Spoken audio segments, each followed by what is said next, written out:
Listen to me very carefully. We are living in a time of profound spiritual blindness.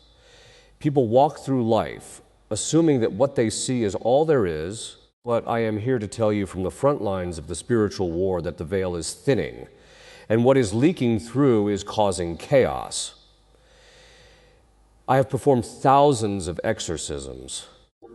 I have looked into the eyes of men and women who are no longer fully in control of their own faculties. I have heard things from disembodied voices that would freeze your blood in your veins. I am not here to scare you for the sake of fear. I am here to wake you up. Most people believe that demons are some archaic concept from the Middle Ages, or perhaps just a psychological metaphor for bad habits. That is exactly what the demons want you to think, because if you don't believe they exist, you will never guard against them. I have seen families destroyed, vocations decimated, and souls driven to the brink of madness simply because they opened a door they didn't know how to close. The things I have seen in the rectory, the manifestations that defy the laws of physics and logic, are not just stories. They are a terrifying reality that the modern world has desperately tried to ignore. We are dealing with entities that possess an intellect superior to any human genius, combined with a malevolence that knows no bounds. They have been studying you since the moment you were born. They know your weaknesses better than you do. And right now, they are more active than they have been in centuries. If you think you can navigate this culture without spiritual armor, you are already defeated. What I am about to share with you is not for the faint of heart, but it is necessary for your survival. The battle is real. The enemy is at the gate. And it is terrifying. There is a concept in military strategy called asymmetric warfare. It is when a smaller, weaker force attacks a larger, stronger force by using unexpected tactics. This is exactly what is happening to you right now. You are the larger force. You have grace. You have a soul made in the image of God. You have the potential for eternity. They are the smaller force, fallen angels, burned out by their own rebellion, forever locked out of heaven. But they are winning. Why? Because you don't even know you are at war. The most terrifying thing I have learned in my years of exorcism is that the modern world has constructed a massive, elaborate illusion of safety. We have built a society based on materialism. We believe that if we can eat it, buy it, touch it, or measure it with a ruler, it is real. If we cannot, it is a fantasy. This materialism is the devil's greatest shield. Because as long as you believe only in the physical world, you will never look for the sniper hiding in the spiritual realm. You think you are targeted only if you do something evil. You think, I am a good person. I pay my bills. I am kind to my neighbors. Why would a demon bother with me? This is a lie that the demons planted in the culture centuries ago. You are not targeted because you are evil. You are targeted because you are human. You are targeted because you are loved by God. The demons cannot hurt God directly, so they hurt what he loves. They hurt you. I have conducted deliverance prayers on people who are devout, who go to Mass every Sunday, who pray the rosary, and yet they were oppressed. Why? Because they were unaware.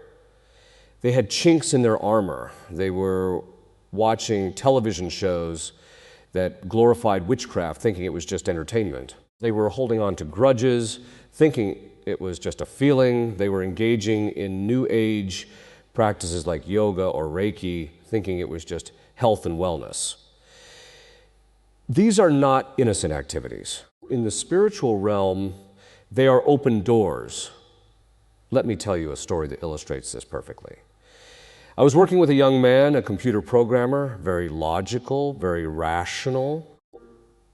He started experiencing terrible insomnia at 3 a.m., the inverse hour of Christ's death, the devil's hour.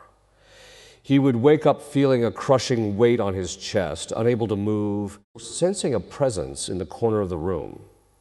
He went to doctors. They gave him sleeping pills. They gave him therapy for anxiety. Nothing worked. Finally, he came to me. We did an interview of the soul, what we call a case taking. I asked him about his life, his habits, his past. At first he said, "Father, I haven't done anything wrong." But as we dug deeper, rarely here, he remembered that when he was a teenager, he and his friends had found an old book in an attic. It was a book on spiritualism and contacting the dead. They had read it as a joke. They had tried to say the incantations to summon a spirit, laughing the whole time. Nothing happened, or so they thought. They closed the book and forgot about it. 15 years later, he was being attacked by the very thing he had laughed at. The demon had marked him. It had waited. It had watched him grow up, get a job, get married. It waited for a moment of vulnerability, perhaps a time of stress at work, and then it struck. The demons have a patience that is incomprehensible to us. They can wait 20 years. They can wait generations. They study you. They know your psychological profile better than you know yourself. They know exactly what fear triggers you. They know exactly what sin tempts you. This is what is terrifying everyone, the realization that they are not in control. You think you are the captain of your soul, but there are forces that have been steering your ship from the bottom of the ocean since the day you were born. The illusion of safety is just that, an illusion. And the only way to break it is to admit that the war is real. One of the most difficult concepts for modern people to grasp, and perhaps the most shocking, is the concept of legal rights. We live in a culture of entitlement. We think we have rights. But in the spiritual realm, the demons operate on a strict legal code established by God. God is a God of order. He is not arbitrary. Even the demons must obey the spiritual laws. Here is the terrifying reality. Demons cannot just oppress you whenever they want. They need a legal right to be there. They need a warrant. Most terrifying of all, you are the one who signs the warrant. When I am preparing for an exorcism or a major deliverance, I do not just start praying. I must investigate the case. I must find out where the legal right is. I have to ask the person, have you been involved in the occult? Have you committed serious sins that you have not confessed? Do you have objects in your home that are cursed? Often people look at me with blank stares. They say, "But Father, I didn't know." And that is the tragedy. Ignorance is not an excuse in the spiritual court. If you walk into a minefield because you ignored the warning signs, you still get blown up. I recall a case involving a woman who suffered from severe migraines and suicidal depression. She had been to psychiatrists for years. She was on every medication known to man. Nothing helped. When we began the deliverance process, the demon manifested. It spoke through her with a voice that sounded like grinding stones. It taunted us. It said, she gave us the right. She invited us in. The woman was horrified. She sobbed, "I never invited a demon. I love Jesus." We probed deeper. It turned out that years ago, before she was married, she had gone to a psychic fair just for fun. She had a tarot card reading. She thought it was a harmless game, a bit of amusement. She didn't believe the cards could tell the future. But the act of seeking knowledge from a source other than God is a sin. It is a violation of the first commandment. By placing her trust in the cards, she implicitly acknowledged the power behind them. She signed a contract in the spiritual realm that tarot reading was a legal transaction. She gave the demon the right to influence her mind. The demon waited until her life was stressful, and then it tightened the screws. The migraines were the physical manifestation of the demon's grip. The suicidal thoughts were not her own. They were suggestions whispered into her mind by a creature that wanted her dead. This is the shocking truth. Every mortal sin is a signing away of your freedom. When you engage in sexual immorality, you are giving the demon a legal right to your sexuality. When you hold on to hatred and unforgiveness, you are giving the demon a legal right to your emotions. When you dabble in the occult, Freemasonry, Wicca, Ouija boards, even certain video games that glorify spellcasting, you are signing a lease agreement with the forces of hell. I have seen families destroyed because a grandfather was a Freemason, and the curses he brought upon himself trickled down to his children and grandchildren. The demons are meticulous. They keep records. They know exactly what you have done, when you did it, and how much time has passed. They use the law of God against you. Jesus said, "The truth shall set you free." But the opposite is also true. Lies bind you. Sin binds you. And the terrifying part is that you don't realize you are in chains until you try to move. People come to me and they are paralyzed. They can't pray. They can't go to church. They feel physically repulsed by the Bible. They ask, "Father, why can't I stop sinning?" It is because you have given the enemy the legal authority to pin you down. You are not fighting a temptation. You are fighting a tenant who has a signed deed to your house. To get him out, we have to go to the landlord, God, and we have to break that contract through repentance, renunciation, and the sacraments. This is the terrifying jurisdiction of the demonic. They are legalists. And if you don't know the law, you will lose the case. We must be very clear about who we are talking about. I am not talking about ghosts. I am not talking about the spirits of dead people floating around in sheets. Ghosts, in the popular sense, are not a theological reality. When a person dies, they go to judgment. They are in heaven, hell, or purgatory. They are not hanging around your attic to scare you. So who is haunting your attic? Who is whispering in your ear? They are the fallen angels. And this is where the true terror lies. We tend to anthropomorphize demons. We imagine them as little red men with pitchforks, or like the movie characters who are dumb and get tricked easily. This is the greatest propaganda victory the demons have ever won. If you underestimate your enemy, you are already dead. An angel, whether holy or fallen, is a pure spirit. It has no body. Because it has no body, it is not limited by space or time. It does not have to travel from point A to point B. It simply is where it wills to be. More importantly, its intellect is vastly superior to the human intellect. Think about the smartest human being who has ever lived, perhaps Einstein, perhaps Aquinas.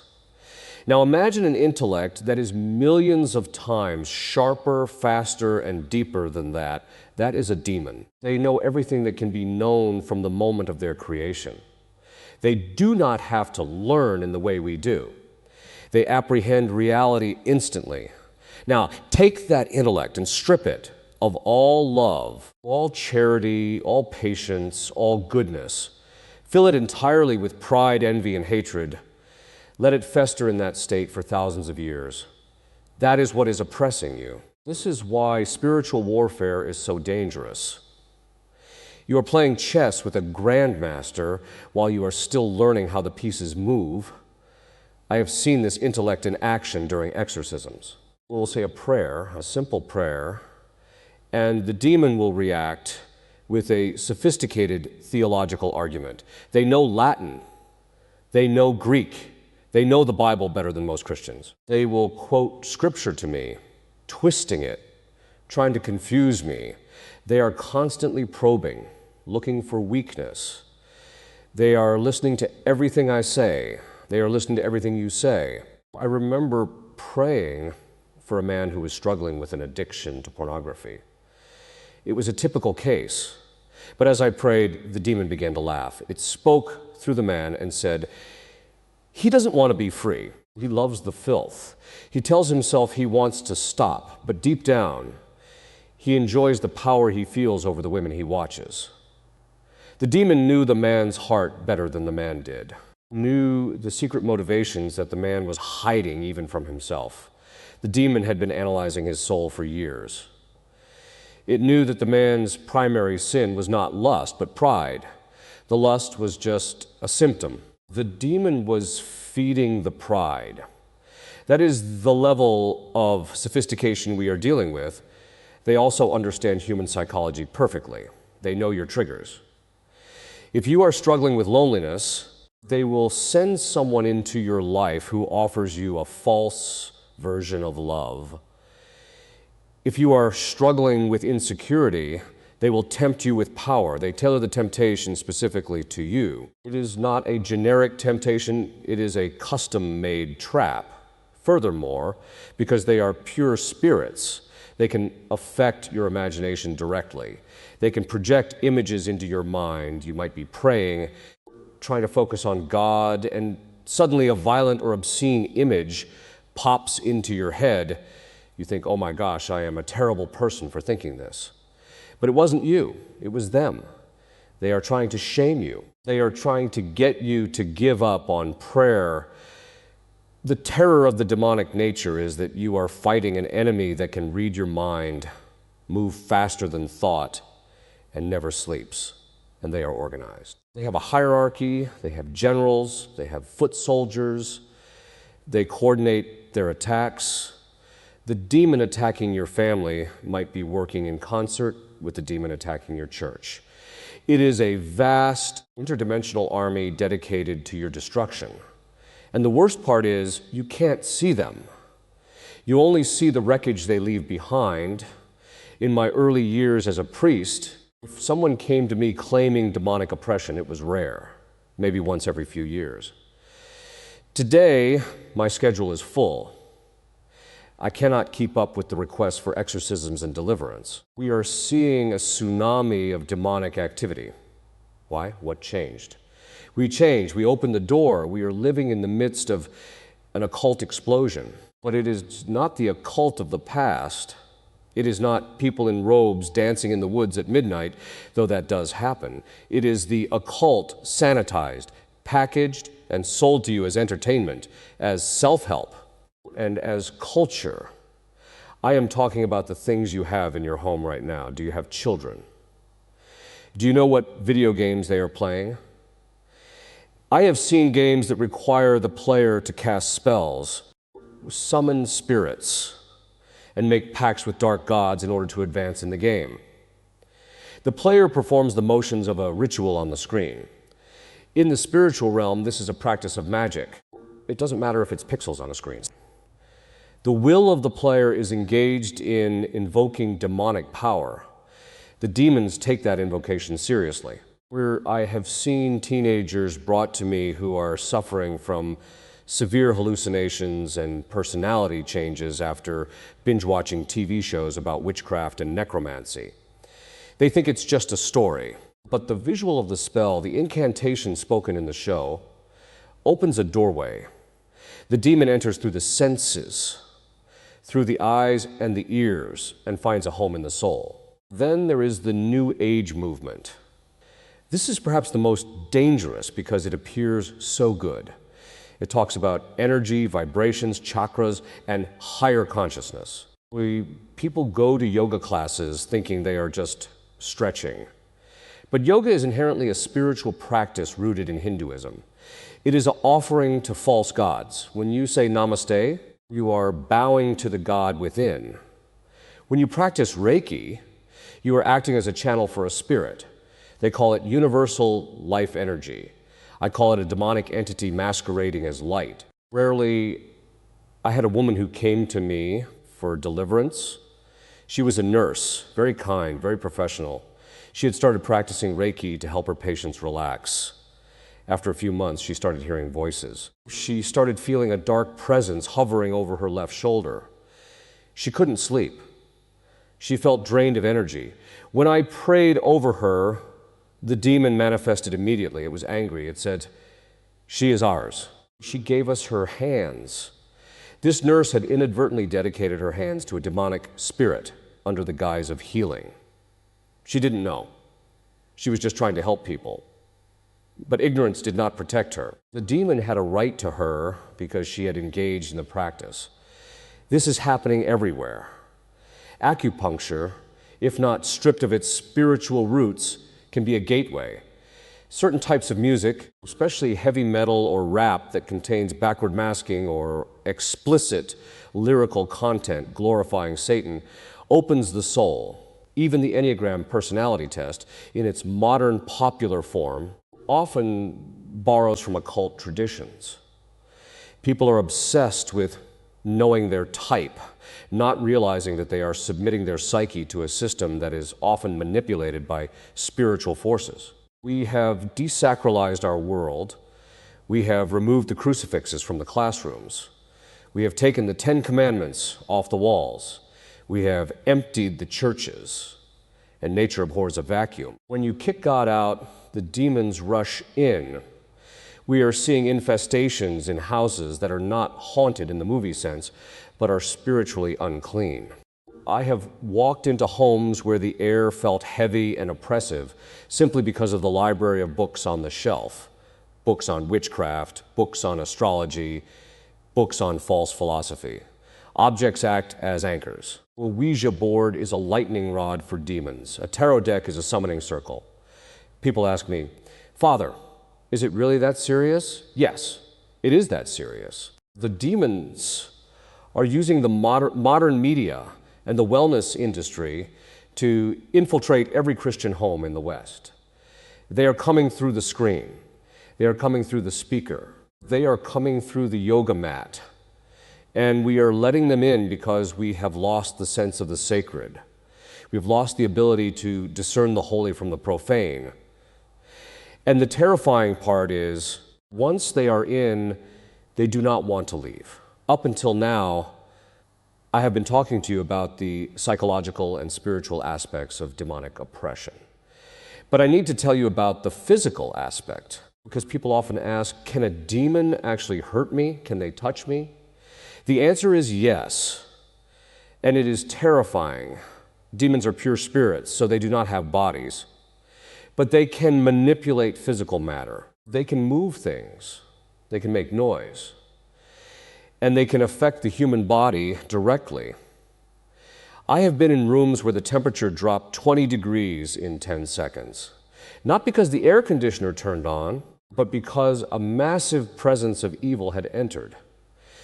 It is a cold that chills you to the marrow of your bones, a cold that no blanket can warm. It is the chill of the tomb. I have heard scratching sounds inside walls, sounds like rats or termites, but when you open the wall, there is nothing there. It is the demons scratching, trying to create fear. I have seen objects fly across the room. I have seen a heavy wooden crucifix ripped from the wall and thrown to the floor. I have seen candles spontaneously extinguish. But the most terrifying manifestations are those that happen to the human body. I recall the case of a man named Mark. Mark was a strong manual laborer. He had gotten involved in a satanic cult in his youth, but had left it. He came to the church, he got married, and he tried to live a good life. But the past caught up with him. The oppression began subtly, bad dreams, a feeling of dread. Then it escalated. One night, he was lying in bed next to his wife. He was wide awake. Suddenly, he felt a hand grab his ankle. It felt ice cold, like a corpse.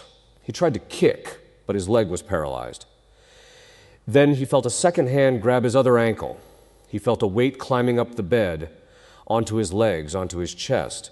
He couldn't breathe. He looked at his wife, but she was in a deep sleep, supernaturally sedated. He managed to let out a scream, and the presence vanished. But in the morning, he had bruises, perfectly formed bruises on his ankles, shaped like fingerprints. Fingerprints that were too long to be human. We documented this. We took photos. This is not a hallucination. This is a physical attack. I have seen levitation. I have seen a young girl weighing maybe 100 pounds levitate 3 feet off her bed while screaming in a voice that was not hers.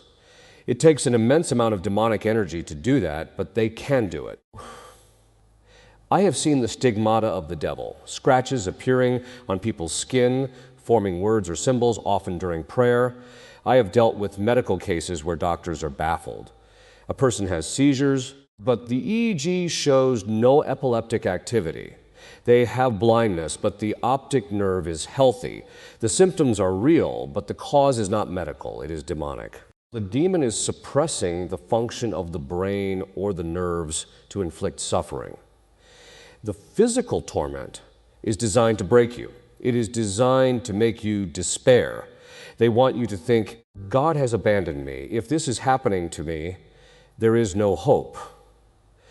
I remember an exorcism where the demon speaking through the man turned its head 180 degrees. It looked me in the eye and said, "We will kill him." It wasn't a bluff. They try to induce heart attacks. They try to make people crash their cars. They try to drive people to suicide. This is the reality of the battlefield. It is not a clean, sterile war. It is bloody and violent. When I perform an exorcism, I am putting myself in harm's way. I have been physically attacked by the person I am praying for. I have been punched, kicked, and spit at. I have had my ribs bruised. One time I was praying over a woman who was possessed. As I began the prayer of exorcism, she flew across the room and slammed into the wall. She got up, her eyes black, and lunged at me with superhuman strength. It took 3 grown men to hold her down. She was screaming blasphemies that would make a sailor blush. This is the shocking truth. The devil is real, and he hits hard. The physical torments are a sign of his hatred for the human body, which is the temple of the Holy Spirit. If you give him a foothold, he will vandalize the temple. And the terrifying part is, modern medicine cannot fix it. Doctors can give you pills for the pain, but they cannot cast out the demon. Only the church has the power to do that, and only if you believe. I have told you these things to terrify you. No, I have told you these things to wake you up. Fear is a natural reaction to danger. It is a survival mechanism. If you see a bear in the woods, you feel fear. That fear tells you to run or to get a gun. It tells you to take action. The terror you feel right now is good. It means you are realizing the danger, but do not stay in fear. Fear paralyzes. Faith mobilizes. You are living in a time of unprecedented spiritual darkness. The demons are emboldened.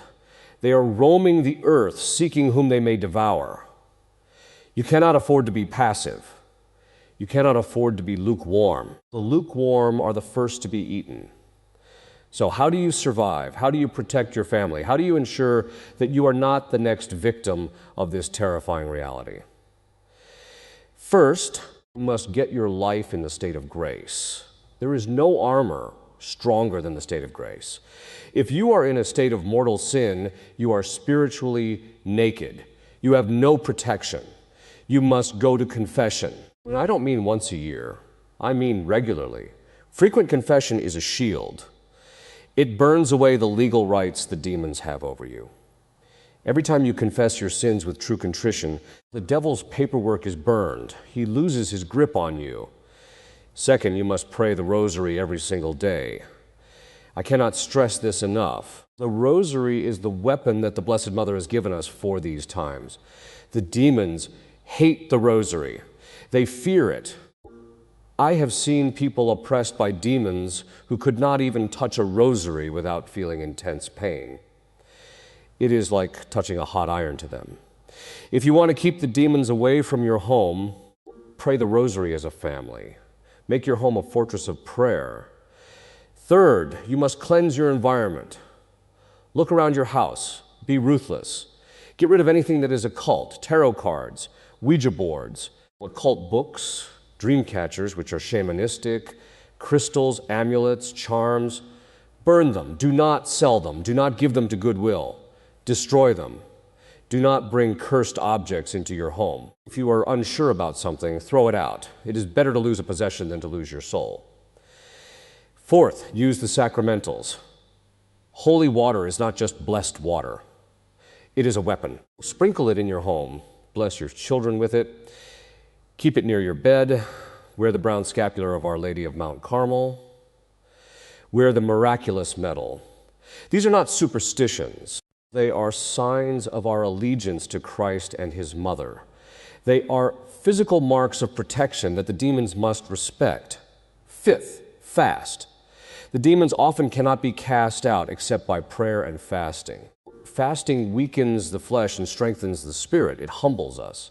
It tells God that we are serious about this battle. Give up something.